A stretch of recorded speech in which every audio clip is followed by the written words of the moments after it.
Tonight, find out how you can get to know the candidates who are running for the SGA office. Plus, see how you can get tips on how to prepare your resume for future employers. Stay tuned. TrojanVision Nightly News starts now. From the high-definition digital production center on the Troy campus, with news from Troy University locations around the world, this is TrojanVision Nightly News. Hello and welcome to TrojanVision Nightly News for February 20th, 2012. I'm Kendra Richards. And I'm Courtney Steele. Thank you for joining us this evening. The Freedom Riders were civil rights activists who rode interstate buses into the segregated southern states in the United States. The ride ultimately led to the desegregation of public transportation in the South. Today, one of those riders was on Troy's campus. John Lewis, a leader of the civil rights movement and a U.S. congressman, talked about his personal experience as a participant in the Freedom Rides on Monday morning to Troy University students, faculty, staff, and guests. We were beaten, we were arrested, we were jailed, but we didn't give up, we didn't give in, we didn't become bitter or hostile. We kept the faith. But that effort led to the desegregation of public transportation all across the American South. The Troy native said that he believes there is still an ongoing struggle today, even though it may not be the same as it was in his day. It's not just a struggle for civil rights, but a struggle for human rights. There's still too many people in our country that have been left out and left behind. They're black, they're white, they're Latino, they're Asian American, and Native American.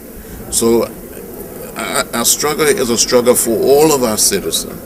Lewis said he was eager to talk to the students of this generation to encourage them to participate and make a difference in the world around them. You too can make a contribution. You too can do something, and just get out there and do it. I tell young people all the time, don't be afraid. Lewis talked about the people during his time that encouraged and inspired him to carry on, people like Rosa Parks and Martin Luther King Jr. He said they inspired him to continue to peacefully fight for the cause. However, Lewis is slow to consider himself as the same inspiration to others. I don't consider myself a hero.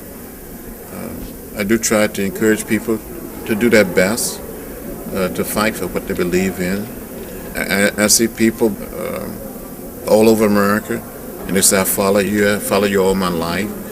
And sometimes I'm embarrassed when people tell me that. When people say, you're a legend.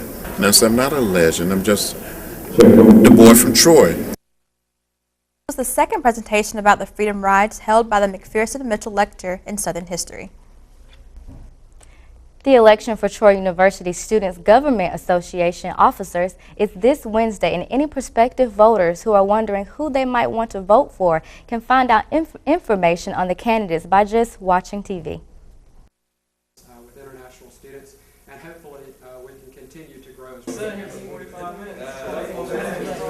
The SGA officer debate. The 30-minute televised debate gives the candidates a chance to introduce themselves to the Trojan voting public in advance of Wednesday's election. The debate will air throughout the day from now to the election day. The SGA says a televised debate gives students a chance to really get to know the candidates. Critical part of the election, actually hearing their platforms. It's really the only opportunity that they get a public platform to kind of say what their plans are for the year, and so I do think it's critical. Once again, you can tune in to the SGA debate right here on Trojan Vision starting today. The next broadcast will be tonight at 7:30. For air times, you can go to our website, trojanvision.org/Troy, and click on the programming tab. The debate will also be available on the university's YouTube site, youtube.com/TroyUni, starting Tuesday. The SGA officer election will be Wednesday night from 5 into the SGA office on the second floor of the Trojan Center. You will need to have your Trojan ID in order to vote. Next Wednesday, Troy's Office of Career Services will hold a career fair to give students a chance to meet possible future employers.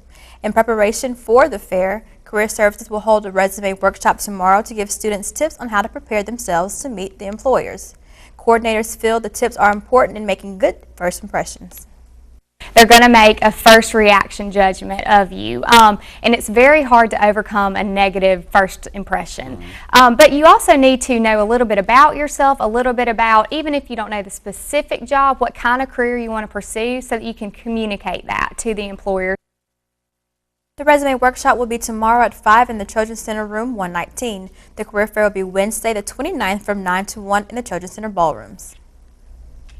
And now taking a look at news from around the state. In Mobile, scientists say small parasites most likely caused an outbreak on red sores on whiting fish caught in the surf of Dolphin Island. The small translucent sea lice cling to fish bodies and scurry across their flesh. In Montgomery, Governor Robert Bentley and legislators are working on consolidating some state agencies and boards. Bentley says streamlining state government will save money. He's already has some mergers in mind, including folding the Department of Labor into the Department of Industrial Relations. In Birmingham, some families who left Alabama last fall in fear of the state's tough crackdown on illegal immigration are returning to the state. No one knows exactly how many people are left in Alabama because of the law, but there are examples of people returning because of their deep ties to the state. And still to come on TrojanVision Nightly News, was the men's basketball team able to pick up a victory in the final game at Sartain Hall? Daniel Percival will begin with the details next in sports. But first, find out how nuclear inspectors made way to Iran to solve concerns of a nuclear program. That story is next, so stay with us. All right, guys, we gotta be smarter about what we bite on, okay? I want everyone to go outside. We're gonna run Red Rover on 3. What about you, Tony? I'm gonna run around in circles, flatten my arms, and make engine noises like this. When it comes to playing, we kids are the pros. We're eating right, too. We fuel up to play 60. If your school doesn't have a program, be a leader. Start one. Click today and join the movement. At the heart of what we do in the College of Business is care for the students. We feel like the students are our most important assets. I have never been anywhere where I've known so many students on first-name basis. What we try to do at Troy University is provide an experience to students that not only provide the curriculum that allows them to be successful in the business world, but we also try to expand their horizons to reach greater opportunities that maybe they didn't think they were capable of before. From the high-definition digital production studios of Troy University, you're watching the award-winning TrojanVision Nightly News. And now for a look at what's happening across the nation and around the world, we go to Kendra Richards at the Global News Desk. Kendra? Nuclear inspectors from the United Nations are visiting Iran's capital for a second time in a month to discuss the country's nuclear program. Their visit comes a day after Iran blocked oil exports to France and Britain. CBS Tina Krause reports from London. Senior UN inspectors say they hope this trip to Tehran will bring some answers. We hope that we can have some concrete results. Their visit last month did little to calm world tensions over Iran's nuclear program. This time, monitors are pressing Iranian officials to give them more access. They want to speak to Iranian nuclear scientists and visit a key nuclear facility to find out whether Iran is trying to build an atomic bomb. Iran's Revolutionary Guard started war games in the desert over the weekend to show the world Iran is prepared to defend itself if needed. Tensions are high, with Israeli officials threatening a possible military strike on Iran's nuclear facilities. Both the U.S. and Britain are urging Israel not to launch an attack, saying there is no proof Iran is developing a nuclear weapon. They'd think a strike by Israel would be large, complicated, and probably counterproductive. Experts warn a conflict could push already spiking oil prices through the roof and speed up Iran's nuclear ambitions instead of stopping them. On Sunday, Iran stopped selling oil to British and French companies ahead of European Union sanctions set for July. Iran's president still insists his country's nuclear program is for peaceful purposes, but UN inspectors say they want to see proof for themselves. Tina Krause, CBS News. And that wraps things up from the Global News Desk. To see more stories from across the country and around the world, like how you can find love through an app, you can tune in to TrojanVision Global News right after the nightly news. Now back to you, Courtney. Thanks, Kendra. And now Danielle Percival joins us with a look at sports. So Danielle, the men's basketball team wrapped up their home schedule in Sartain Hall. That's right, Courtney, they did, but they wrapped up the home schedule and they said farewell to a couple seniors on the squad and also said farewell to the venue. So let's get right into that story. The lights of Sartain faded to black as the Trojan men's basketball team made its final stand on their home court Saturday night. And it was a guaranteed victory for at least one set of Trojans. Dustin Carroll gives us a look at the dramatic finale in a historic stadium. The finale in Sartain was all you could ask for in terms of a good game.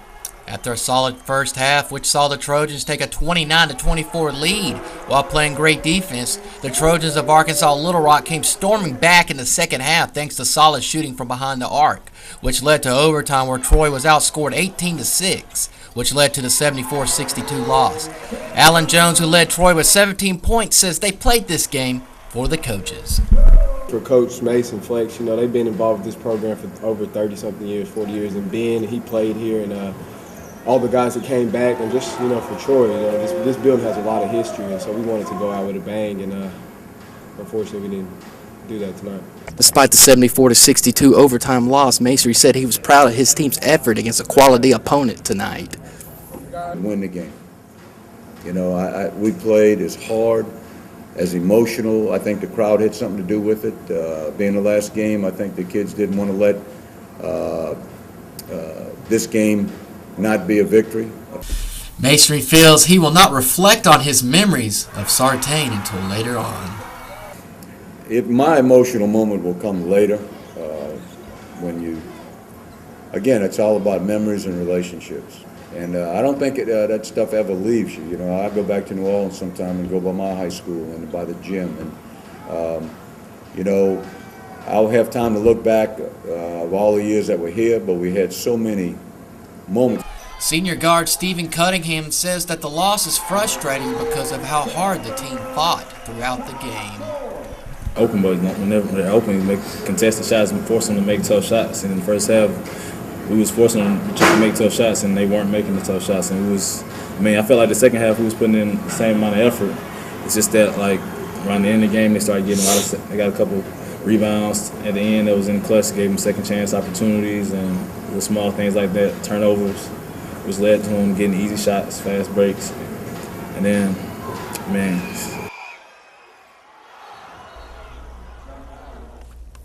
The Trojans will regroup and get ready to battle Florida International on the hardwood Thursday night in Miami. Tip-off is set for 6:30. And the women's basketball team struggled to defend their home court for Sartain's farewell Saturday night, falling to Arkansas Little Rock by 19. Offense was a problem as 40 points was all Troy could muster, while Little Rock took advantage of their opportunities with 59 points. Saturday was a night of farewells as the Trojans lost a venue and 5 seniors. In her 100th career game, senior Tania Manuel led the team with 5 rebounds and tied as the leading scorer. Troy finishes the season with a Sunshine State road trip. Miami welcomes the Trojans as Florida International is their first stop Wednesday at 4:30. And break out the peanuts and Cracker Jacks because Trojan baseball is in full swing. Troy kicked off their season with a 4-game homestand against Central Michigan that Mother Nature cut short. And as Taylor Burke shows us, the Trojans weathered the storm, taking the series. The defending Sun Belt champions returned to the field for the first time this season, playing host to Central Michigan. In Game 1 on Friday night, All-American Tyler Ray was on the mound and remained as dominant as he was last season. The senior's 2-hit, 8-strikeout performance was enough to help lead Troy to the 7-3 win. Couldn't ask for a better start this senior year. We got a 7-3 win and got to go 6 innings in front of a big, great atmosphere, so it was a lot of fun. When you got a guy like Tyler on the mound, you're always going to get a good outing out of him, so all you got to do is score a couple runs, and it's going to work out. Game 2 of the series started on Saturday and finished on Sunday because of heavy rain in the area. The day-long delay did not slow down right fielder Boone Shear, who accounted for a home run, 4 RBI, and 2 runs. The Trojans took the series from the Chippewas 12-10. Swung the bat well, but that's how baseball is. You get hot at times and you get cold at times. had a few big opportunities. I was glad I could cash in on them, and the guys rallied around me and also swung the bat well, and that's how we put the runs up. The big inning we had to kind of bust that game open until they came back and tied it up was all done with 2 outs, and you love to see your team scoring runs with 2 outs, and we did a nice job of that. Central Michigan avoided the series sweep with Troy on Sunday by scoring early and often. CMU scored 6 runs in the first inning and never trailed in the game. The Chippewas' 14 runs on 18 hits gave them the Game 3 victory, 14-7. Coming into Sunday with a 2-0 lead on them, we were hoping for the sweep, but got to tip your cap. They came out swinging the bats well, scored 6 in the first. Best bunting team I've seen in Division I baseball in quite some time, and so I give them a lot of credit. Good ball club. Sunday's all about the offense, and they came out hot. They definitely have a good team, and we didn't swing the bat like we should have, and it came back and bit us. Taylor Burke, Troy, TrojanVision Sports. The Golden Eagles of Southern Miss await the Trojans this weekend. It will be the first road test for the Trojans as they look to win a second series in a row. And gloom wasn't a forecast for doom as the Trojans softball team played host to the Quality Inn Classic this weekend. Pitcher Ashley Rainey struggled in the rain but got her grip as she belted a game-winning home run on Sunday. For more, Courtney Addison has a weekend wrap-up. Over the weekend, the Trojans softball team got their first home season action hosting a 6-team tournament. Friday night, Troy fell short to number 6 ranked Missouri 4-0. But Coach Melanie Davis says she's pleased with her team's performance. Our kids were just a fraction of a second off from numerous hits because we had some line drives, we had a lot of ground outs, we were just missing the ball. And to only strike out 5 times when the pitcher's throwing upwards close to 70 miles per hour in the night air out here, I think they did a fabulous job. Even though Missouri gave Troy their first loss of the season, the Trojans will be working hard to get a second chance at playing the Tigers again. They wish they could play them again. That was their thoughts. And I challenged them, hey, let's go play them in regionals or super regionals somewhere down the line. Troy finished with a late night Friday, and Saturday's games were pushed back due to rain, making an early Sunday morning doubleheader for the Trojans. Troy defeated Ball State University 7-4 in 9 innings and also defeated Eastern Kentucky University 5-4. Freshman J.C. Affledale got the start on the mound for Troy against EKU, striking out 9 in her 6 innings. Sarah Thomas picked up the game in the 7th inning to finish the game for the Trojans. But she did a great job, and she threw so well, and it complimented Sarah Thomas coming in to get the relief. So she set the game up really well for Thomas to come in and close. Despite the rain and nasty weather, Troy fans and players worked together to get the field ready to play ball. We worked ourselves very hard this morning to get the field ready. Parents were down here helping. All the Troy administration was down here, the physical plant. We all got the field ready. The girls worked really hard. And then to come out and do what they need to do on the field, overall, I'm very pleased. It's still early in the season for the Trojans, and Coach Davis tells us her goal for the rest of the season. Our goal, number one, is to not be shut out again this year. Courtney Addison, Troy, TrojanVision Sports. The Trojans returned to tournament action on Friday at the Frost Classic in Chattanooga, Tennessee. So while Mother Nature may have tried to put a damper on the Trojans' plans, at least baseball and softball were able to pick up a couple wins this weekend. While they weren't able to get in all the games, at least they did get a couple wins. So, and farewell Sartain. Good memories, and not the best way to end the reign at Sartain, but hey, you take what you can get. Well, leave Sartain and take those wins from the baseball team and softball team. That's right. Hopefully they can pick up some more this upcoming weekend. Thank you. Still to come in TrojanVision Nightly news, Troy University celebrated its 125th birthday. Aaron Taylor tells us the details in today's Trojan Talk. Plus, it was a gorgeous day outside today. Will we continue to see more sunny days? Derica? Well, Courtney, we probably will be seeing those sunny days and the rise in temperatures. I have more coming up next in weather. Hi, I'm Mia Hamm. As a professional soccer player and a future soccer mom, I know how fun and rewarding sports can be. I also know how frustrating it is when you're sidelined by an injury.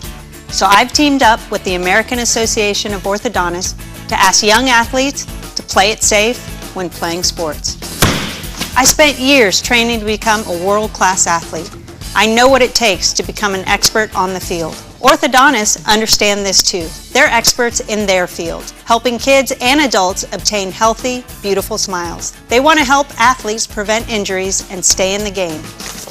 It only takes a second to get hurt, and too many athletes are risking injury because they're not properly equipped during games and practices. Wear the right protective gear like mouth guards, face masks, and helmets. Your first line of defense against preventable injuries.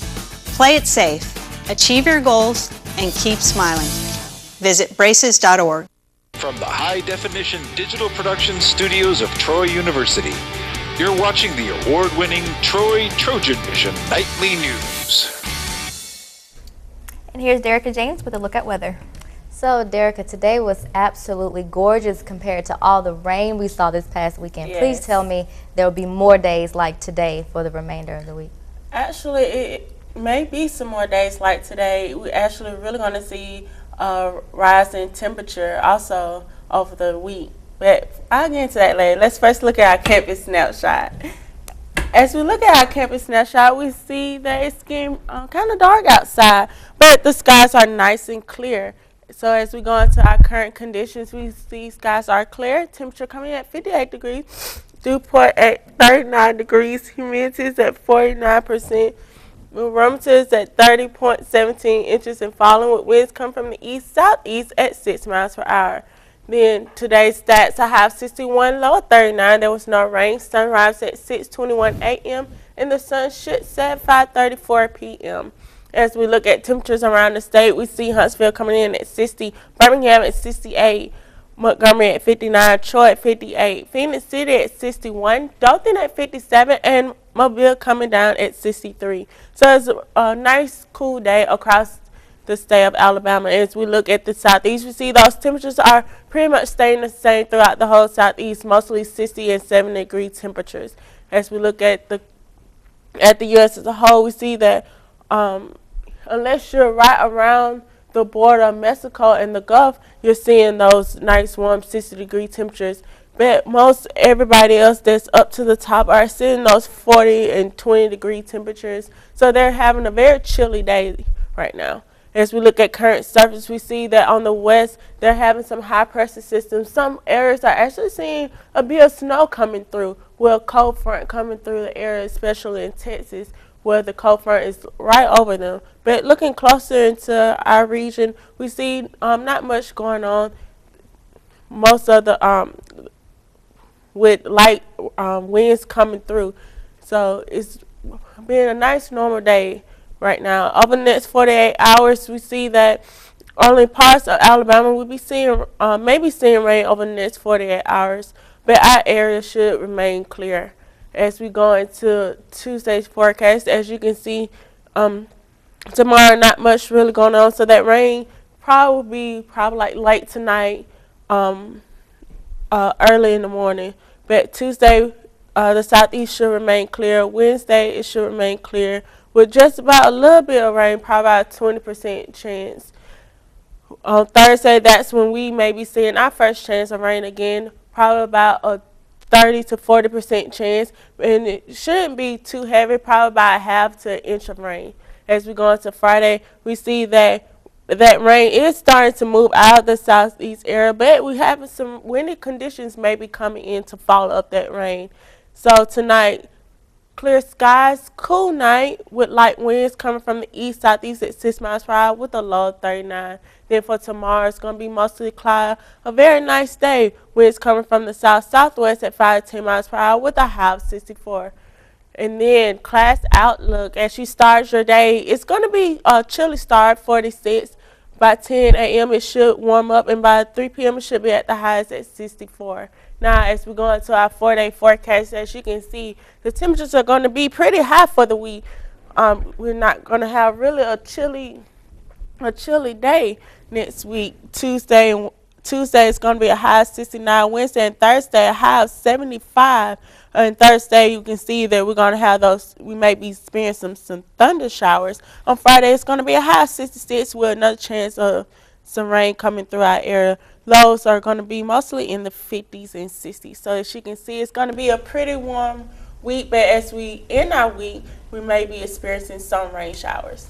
Okay, we'll just enjoy those 2 great days of weather. Thank you, Derica. Thanks. Welcome.